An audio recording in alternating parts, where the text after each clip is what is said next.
fair. 10-minute rule motion, Mr. Stephen Mosley. Thank you, Mr. Speaker. I beg to move that leave be given to bring in a bill to amend the Building Regulations 2010 to include regulation of external retaining and load-bearing walls and for connected purposes.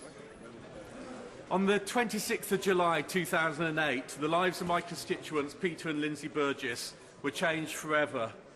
At the time, the Burgesses were living in Melidon, in Denbighshire, in the constituency of the Honourable Gentleman, the member for the Vale of Clwyd, who I can see in his seat opposite. Mrs Burgess was accompanied by her 3-year-old daughter, Meg, and 18th-month-old son, Wilson, and they'd been for a walk to the local shop. Whilst Mrs Burgess pushed Wilson in his pram on their way home, her daughter, Meg, followed a few steps behind. With no warning, a 72-foot section of wall collapsed, spilling tons of rubble, breeze blocks and earth over the pavement and burying Meg. Mrs Burgess screamed, pulled at the rubble with her hands and tried to pull Meg out.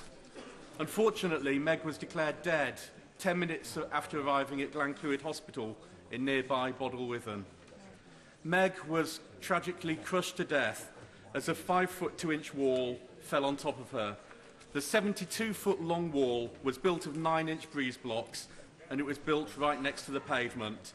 It fell pretty much in one piece under the weight of 26 tons of rubble which had been piled up behind it. This was not a typical garden wall. It was a large-scale engineering project, but the materials used to build the wall were not adequate for its purpose. The wall had not been anchored properly into the ground. No measures had been taken to protect pedestrians who were walking along the pavement, and it collapsed just moments after it being backfilled. The builder, George Collier, was found guilty of manslaughter by gross negligence at Mould Crown Court in October, and he was given a 2-year jail sentence. Officially, justice has been done, but Meg should never have been killed in the first place because the wall should have been built safely. Mr. Speaker, the pain and the anguish that Mr. and Mrs. Burgess have dealt with over the past 4 years are unimaginable to all of us in this chamber. They've carried themselves with incredible dignity and strength, and now that they have achieved some justice for Meg, they are determined that no one else should have to go through what they've been through. And that's why they set up Meg's campaign, seeking to licence the domestic building trade in the UK and to bring freestanding, load-bearing and retaining walls within the scope of building regulations. And today's motion seeks to address one part of Meg's campaign, and I hope that it finds favour on both sides of the House. Meg is not the only person to have been killed or injured by a collapsing wall. The exact numbers are difficult to quantify, but a written parliamentary question that I asked last year reveals that over a 10-year period, there were on average over 1,000 injuries caused by the partial collapse or the partial collapse of exterior walls, and that's 1,000 injuries a year. There are significant numbers of people injured every year, yet changes to building regulations have not been forthcoming. Mr. Speaker, I would quickly like to express my gratitude to the Minister, the Right Honourable Member for Bath, and on behalf of Mr and Mrs Burgess, for meeting with us in December to discuss the intricacies of Meg's campaign. I'd also like to thank him for the promises that he was able to make and for his commitment to ensure that local authorities are fully aware of their current responsibilities in relation to dangerous structures. But I do believe that more needs to be done. As things currently stand, retaining and load-bearing walls are not covered by building regulations. There are centrally available guidelines about how a retaining wall should be built, but sadly these are not always adhered to. A DCLG consultation document published in January of last year revealed that over 50% of small builders surveyed do not follow any form of official guidance for building walls. The fact is, Mr. Speaker, that you and I could go out this afternoon, watch a video on YouTube, and then go out and erect a 5-foot-high wall, pile tons of rubble behind it, and there'd be no obligation on us to seek official guidance, no requirement for us to consult with experienced structural engineers, and it would not be necessary for building control to inspect our work. In Meg's case, despite the builder's 30 years' experience in the groundworking trade, he chose to cut corners and to build a wall without the structural integrity required to retain the weight that he planned to pile against it. If the builder had followed guidelines, then Meg would still be alive today. And that is the crux of the issue. Whilst the builder quite clearly did not follow construction guidelines, at no point did anyone check whether he had or he had not. Had retaining walls been included in building regulations, then the property owner would have had to submit plans for the wall to the local authority for approval. He would have had to indicate its purpose as a retaining wall. The design would have had to incorporate the additional strengthening measures required for it to carry weight, and the work would have had to be inspected before any earth was piled against it. Any building inspector would have instantly seen that the proposals for this wall were not up to scratch and that it would be unlikely to support its own weight, let alone the weight of rubble and earth piled up behind it.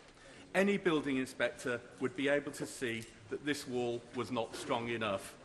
No earth would have been piled up behind the wall, and Meg would have still been alive today. Instead, Mr. Collier thought he could get away with saving a few £100 and a few hours of labour. As a result, a young child is dead. Mr. Speaker, this motion would enable a bill to come before this House to bring retaining and load-bearing walls within building regulations. I believe this to be a simple, straightforward proposal that other countries across the world have seen fit to legislate for. In Australia, for example, any retaining wall over 1 metre in height requires development approval. They've also been legislated for in a number of US states. For instance, in Colorado, any retaining wall over 3 foot high requires a site plan to be submitted and a permit obtained from county planning departments. And also in the Republic of Ireland, where planning permission is required for retaining walls over a certain height depending on the local authority. Regulation of retaining walls is not without precedent in the UK either.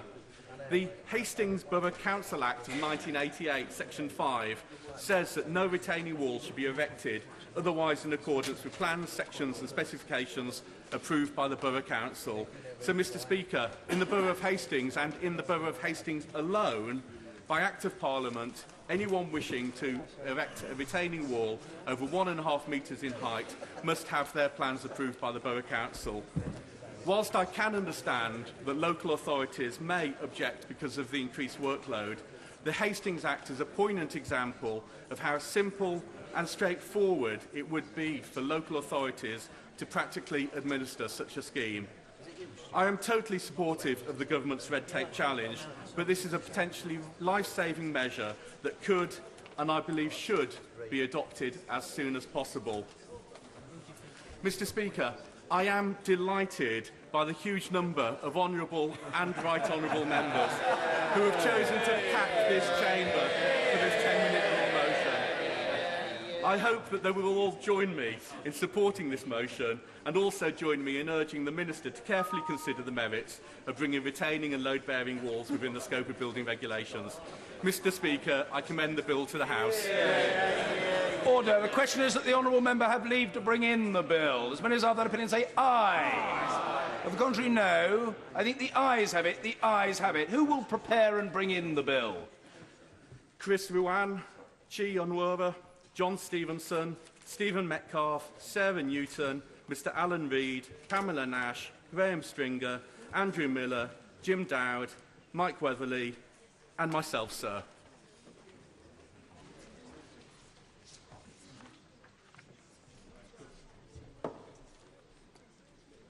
Stephen Mosley. Very smart indeed.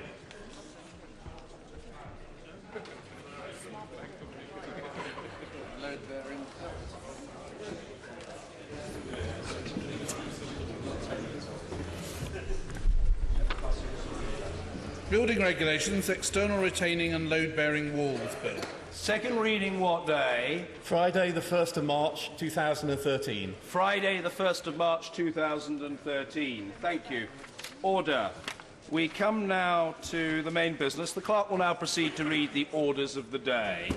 Marriage, Same-Sex Couples Bill. Second reading. Now, Mr. Speaker. Order. Just before I call the Right Honourable Lady from the Treasury bench to move the second reading, The House will be aware that there is a 4-minute limit on backbench speeches. I should mention for the House's knowledge that 71 honourable and right honourable members are seeking to catch the eye of the Chair. We will do